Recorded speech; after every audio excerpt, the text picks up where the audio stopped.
for freedom, liberty instantly becomes the enemy, especially far-left, failed Canadian Prime Minister Justin Trudeau, who is now resorting to the predictable, baseless smear attack and tactics instead of seriously addressing truckers' concerns. This is what he tweeted, quote, "Today in the House, members of Parliament unanimously condemned the anti-Semitism, Islamophobia, anti-black racism, homophobia, transphobia that we've seen on display in Ottawa on the past number of days. Together, let's keep working to make Canada more inclusive."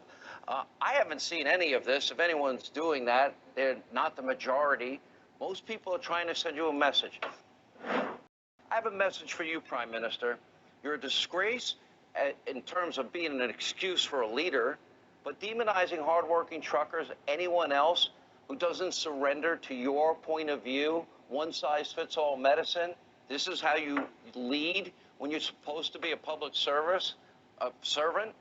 It's the complete embodiment of the failed far-left rule, never-ending pandemic power grabs, and the censorship of the left is now targeting the convoy more directly.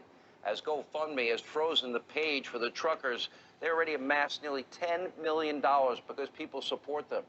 Instead of lecturing these guys that are pivotal to the supply chain and literally bring everything to every store that every consumer buys and wants and needs and desires, why don't you get your ass out of your office and why don't you go to Ottawa, why don't you sit down with the truckers and listen to them and start being a public servant instead of a public lecturer. You know, the same